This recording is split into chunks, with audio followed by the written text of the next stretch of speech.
Salam sejahtera Malaysia. Salam sejahtera tuan-tuan dan puan-puan. Hari ini rakyat Malaysia bakal digemparkan dengan berita panas, berita tergempar dan berita mengejutkan seluruh Malaysia. Berita politik, ekonomi dan perkembangan Malaysia segalanya ada di dalam channel ini untuk semua keluarga Malaysia yang dicintai dan dikasihi.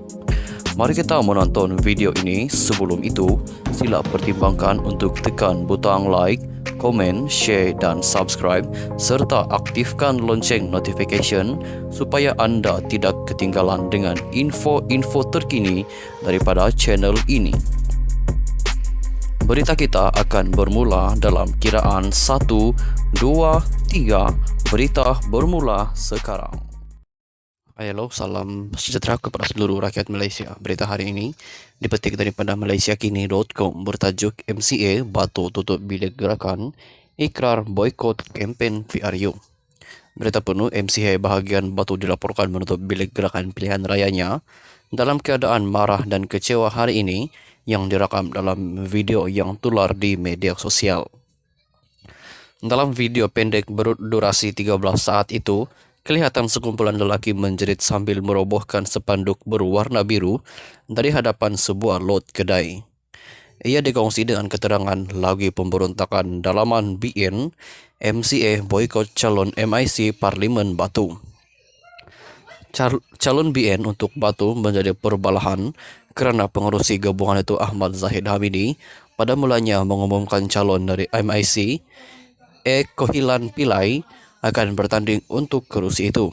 Bagaimanapun, sehari kemudian Presiden MCA Wee Ka Siong berkata partinya akan bertanding di kerusi itu, dakwaan yang segera dinafikan Presiden MIC S.A. Vigneswaran. Bagaimanapun, MCA menegaskan mereka diberi kerusi itu sebagai pertukaran untuk MIC menerima padang serai dan seterusnya mengumumkan Yew Tiong Luk sebagai calon mereka. BN akhirnya mengesahkan bahawa Kohilan akan kekal sebagai calon gabungan itu untuk Batu. Dilaporkan oleh Sin Chew Daily bahawa Yew dan Ketua Bahagian MCA Batu Lim Beng Hian mengetahui kira-kira 20 orang untuk menurunkan kain rentang dan menutup pusat operasi hari ini. Yew enggan mendedahkan butiran perkara, hanya berkata bahawa tindakan mereka hari ini adalah kerana bahagian itu sangat marah. Sementara itu, Lim berkata seluruh bahagian tidak berpuas hati dengan keputusan untuk tidak meletakkan calon MCA di Batu. Kami tidak pilihan selain menutup bilik gerakan. Pada mulanya, semua orang masih mempunyai harapan tetapi tidak lagi. Semua orang sangat kecewa, oleh itu kami datang ke sini hari ini untuk menyelesaikannya. Tidak pilihan lain, kami perlu menerima keputusan itu. Tetapi kami pasti tidak akan pergi berkempen atau hadir semasa pencalonan, kata Lim. Sekian saja berita untuk hari ini. Kita jumpa lagi di video yang seterusnya. Stay safe, stay healthy. Bye-bye. Halo, salam sejahtera kepada seluruh rakyat Malaysia. Berita hari ini dipetik daripada malaysiakini.com bertajuk MCA Batu tutup bilik gerakan, ikrar boikot kempen PRU. Berita penuh, MCA bahagian Batu dilaporkan menutup bilik gerakan pilihan rayanya dalam keadaan marah dan kecewa hari ini yang direkam dalam video yang tular di media sosial.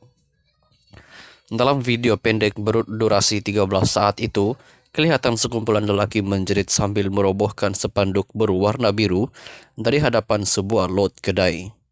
Ia dikongsi dengan keterangan lagi pemberontakan dalaman BN, MCA boikot calon MIC Parlimen Batu.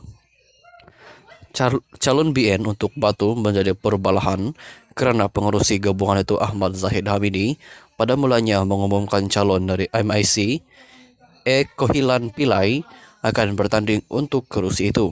Bagaimanapun, sehari kemudian Presiden MCA Wee Ka Siong berkata partinya akan bertanding di kerusi itu, dakwaan yang segera dinafikan Presiden MIC S.A. Vigneswaran. Bagaimanapun, MCA menegaskan mereka diberi kerusi itu sebagai pertukaran untuk MIC menerima padang serai dan seterusnya mengumumkan Yew Tiong Luk sebagai calon mereka. BN akhirnya mengesahkan bahwa Kohilan akan kekal sebagai calon gabungan itu untuk Batu. Dilaporkan oleh Sin Show Daily bahwa Yeo dan Ketua Bahagian MCA Batu Lim Beng Hian mengetahui kira-kira 20 orang untuk menurunkan kain rentang dan menutup pusat operasi hari ini.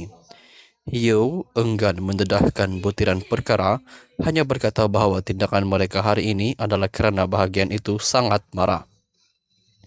Sementara itu, Lim berkata, seluruh bahagian tidak berpuas hati dengan keputusan untuk tidak meletakkan calon MCA di Batu. Kami tidak pilihan selain menutup bilik gerakan. Pada mulanya, semua orang masih mempunyai harapan tetapi tidak lagi. Semua orang sangat kecewa, oleh itu kami datang ke sini hari ini untuk menyelesaikannya. Tidak pilihan lain, kami perlu menerima keputusan itu. Tetapi kami pasti tidak akan pergi berkempen atau hadir semasa pencalonan, kata Lim. Sekian saja berita untuk hari ini. Kita jumpa lagi di video yang seterusnya. Stay safe, stay healthy. Bye-bye.